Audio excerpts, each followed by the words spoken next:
Hello नमस्कार दोस्तों। इस कहानी में हम देखेंगे कि कैसे एक कुमारी लड़की एक साधु के साथ अपना अनोखा रिश्ता बनती है और कैसे उन दोनों के बीच इतना गहरा संबंध बन जाता है कि उन दोनों के द्वारा कुल 15 संतान हो जाते हैं। प्रेम की डोर में बंधे वह लड़की कैसे साधु के साथ अपना जीवन गुजारने का फैसला लेती है।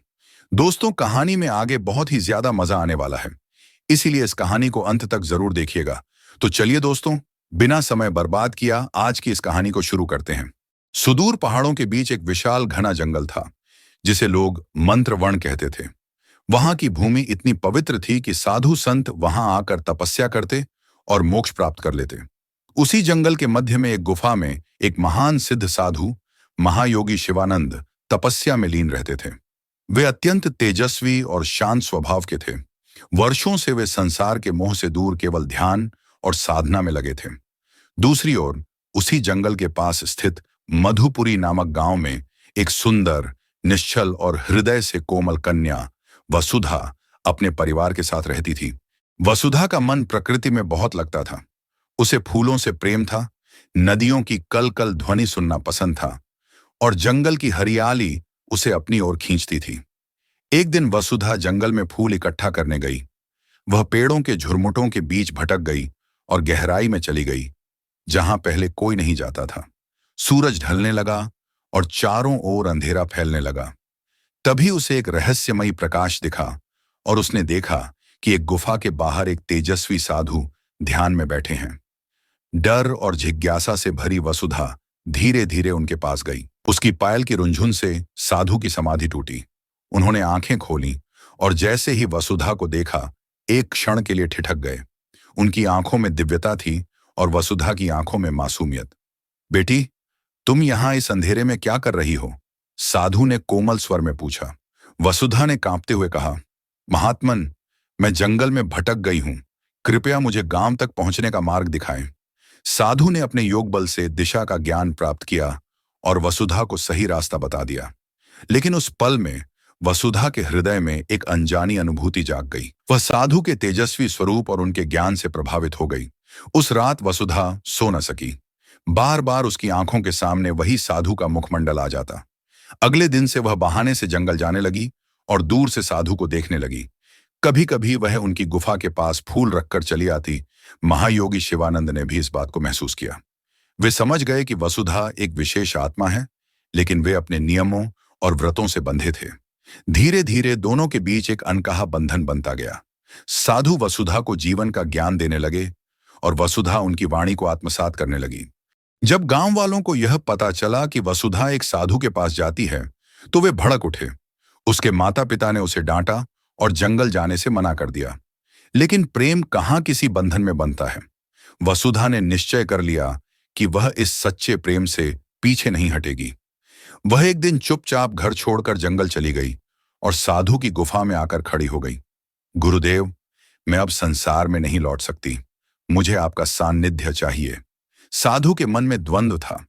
उन्होंने जीवन भर ब्रह्मचर्य का पालन किया था, लेकिन वसुधा की भक्ति और प्रेम उनके हृदय। एक रात साधु ने समाधि लगाई और ईश्वर से मार्गदर्शन मांगा। तभी एक दिव्य आकाशवाणी हुई। शिवानंद, प्रेम और तपस्या विरोधी नहीं है। प्रेम भी एक साधना है। वसुधा केवल एक स्त्री नहीं, एक पवित्र आत्मा है जो तुम्हारे साथ मिलकर एक नए युग का निर्माण करेगी।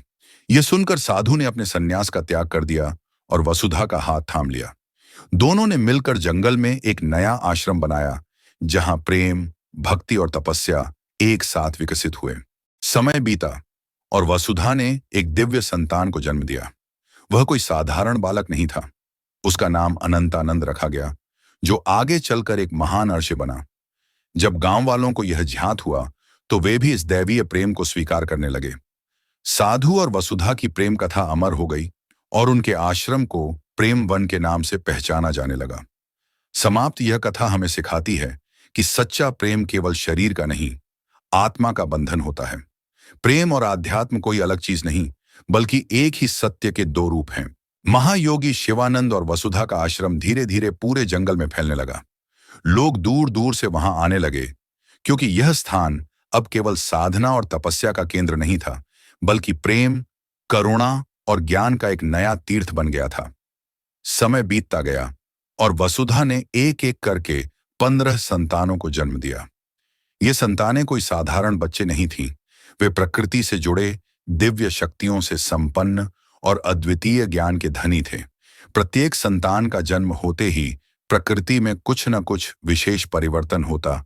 कोई जल पर चल सकता था। अब दोनों ने जंगल के भीतर ही एक नया आश्रम स्थापित किया, जिसे प्रेमाश्रम नाम दिया गया। वहां वे दोनों मिलकर ध्यान, योग और आध्यात्मिक ज्ञान का प्रसार करने लगे। समय बीता और धीरे धीरे वासंती ने 12 दिव्य संतानों को जन्म दिया। ये संतानें कोई साधारण बालक नहीं थे। प्रत्येक संतान के जन्म के समय प्रकृति में विशेष परिवर्तन हुआ। 1. अग्निदेव। उनके जन्म के समय चारों ओर अग्नि का प्रकाश हुआ और वे अग्नि को नियंत्रित करने की शक्ति रखते थे। 2. जलसुत। जल पर चलते थे और वर्षा को बुलाने की क्षमता थी। 3. वायुभद्र। इतनी तेज गति से दौड़ सकते थे कि उन्हें देखना असंभव था। 4. धरणी शक्ति। धरती से ऊर्जा प्राप्त कर किसी भी वनस्पति को जीवंत कर सकते थे। 5. संजीवन। मृत प्राय प्राणियों को भी जीवन दान देने की शक्ति रखते थे। 6. सूर्यकांत। उनके चेहरे से तेज निकलता था, जिससे अंधकार दूर हो जाता था। 7. चंद्र प्रकाश। चंद्रमा की तरह शीतल और सौम्य, वे मन को शांत कर सकते थे। 8. नादेश्वर। संगीत में इतने सिद्ध थे कि उनके स्वर से प्रकृति झूम उठती थी। 9. विद्याधर। वेदों और शास्त्रों के झाता। 10वां तपोमूर्ति। जन्म से ही ध्यान में लीन रहने वाले, जिन्हें दिव्य दृष्टि प्राप्त थी। 11वां सिंहकेतु। उनमें अद्भुत पराक्रम था। वे सिंह की भांति पराक्रमी थे।